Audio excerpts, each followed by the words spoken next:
ঘরের এই পর্দাগুলো অনেক শখ করে চেঞ্জ করেছিলাম। ভেবেছিলাম ঘরটাকে হয়তো আরো বেশি সুন্দর দেখা যাবে, কারণ এর আগে আমি কালারফুল পর্দা ব্যবহার করেছিলাম। তো কালারগুলো দেখতে দেখতে কেমন জানি বোরিং হয়ে গিয়েছিলাম। তাই সাদামাটা জীবনে সাদামাটা কিছু পর্দাও চাচ্ছিলাম, পেয়েও গেছিলাম। কিন্তু সমস্যা হচ্ছে এই পর্দাগুলো খুব দ্রুত ময়লা হয়ে যায় সাদা থাকার কারণে, এবং বরেরও খুব একটা পছন্দ হয়নি পর্দাগুলো। তাই ভাবলাম যে বরের ইচ্ছে মতন পর্দাগুলোকে এবার চেঞ্জ করে ফেলি। মাঝখানে ছোট্ট একটা কথা বলি, মাঝের মধ্যে আপনারা এমন কিছু কমেন্টস করেন যে কমেন্টস গুলো পড়ে না আমার মনে হয় যে আমি হাসবো নাকি কাঁদবো। কিছু কথা এমন থাকে যে আপনি কি জীবনে কখনোই মরবেন না? আপনার এত ঘর বাড়ি দুয়ার নিয়ে চিন্তা থাকে কিসের জন্য? সারাদিনই দেখি আপনি শুধু ঘর বাড়ি দুয়ারকে সাজাতে থাকেন, নিজে সেজে গুজে থাকেন। তো তাদেরকে আমি বলবো যে আপনি যতক্ষণ পর্যন্ত স্বামীর ঘরকে নিজের ঘর মনে করতে পারবেন না, ততক্ষণ পর্যন্ত আপনার কখনোই শান্তি আসবে না। সংসার জীবনে আপনিও সুখী হতে পারবেন না। মরে যাবো এই ভেবে তো আর ডাস্টবিনে শুয়ে থাকবো না, না খেয়ে থাকবো না, তাই না? যাই হোক, হুট করে আমার একটা পার্সেল চলে আসে। আর পার্সেলটা আসতে আসতে আমার বর বলতেছিল যে আজকে কয়েকদিন ধরে বৃষ্টি হচ্ছে, কিন্তু তোমার হাতের খিচুড়ি আমার এখনো খাওয়া হয়নি। আজকে ঘরে খিচুড়ি আর হাঁসের গোশত রান্না করো।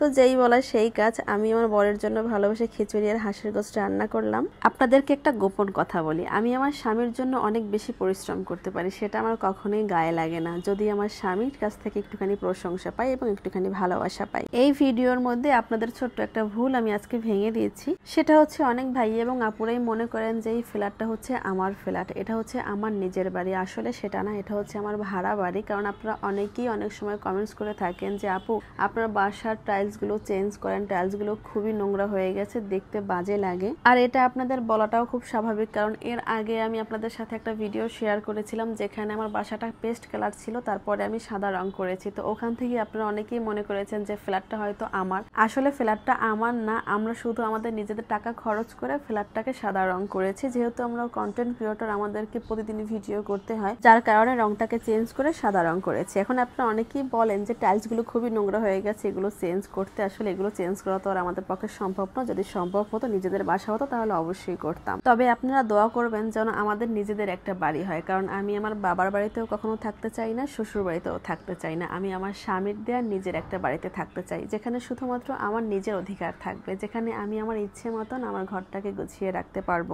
আসলে ভাড়া বাড়িতে না এটা কখনোই সম্ভব না। আপনি যাই করেন না কেন, সেখানে কিন্তু একটা সংকোচ কাজ করে। আপনি কখনোই ভাড়া বাড়িতে নিজের মতন করে বাঁচতে পারবেন না। যাই হোক, আপনাদের সাথে কথা বলতে বলতে কিন্তু আমার ঘরের পর্দাগুলো টানানো হয়ে গেছে। তো আমি ভেবেছি যে আমার ঘরের পর্দাগুলো আমি কোথা থেকে নিয়েছি আজকে আপনাদেরকে বলেই দেবো, কারণ আপনারা আমার প্রত্যেকটা ভিডিওতেই জানতে চান আমি কোথা থেকে আমার ঘরের পর্দাগুলো এবং যাবতীয় ফার্নিচারের কভারগুলো নিয়ে থাকি। আমার ঘরের সৌন্দর্য বৃদ্ধি করার জন্য THO টেক্স ব্র্যান্ডের পর্দা এবং ফার্নিচার কভারগুলো হচ্ছে বেস্ট। চাইলে আপনিও আপনার ঘরটাকে ঠিক আমার মতো এরকম সুন্দর করে সাজাতে পারেন, কারণ তাদের কাপড় এবং কোয়ালিটি হচ্ছে অনেক ভালো, এবং এটাকে বলে আইস ভেলভেট ফেব্রিক। আর সব থেকে মজার ব্যাপার হচ্ছে যে এই আইস ভেলভেট কাপড়ের মধ্যে হচ্ছে 35টারও বেশি কালার। আপনি আপনার ইচ্ছে মতন কালারগুলো কাস্টমাইজ করে নিতে পারবেন। তো আর দেরি না করে আপনার ঘরের পর্দা এবং ফার্নিচার কভারগুলো তাদের কাছ থেকে কাস্টমাইজ করে নিতে এক্ষুনি অর্ডার করুন। আমি আমার ভিডিওর স্ক্রিনে তাদের পেজের স্ক্রিনশট দিয়ে দেবো, চাইলে আপনি এক্ষুনি তাদের পেজটি ভিজিট করে আসতে পারেন, এবং এই ভিডিওর কমেন্ট বক্সে তাদের পেজের লিংক দেওয়া থাকবে,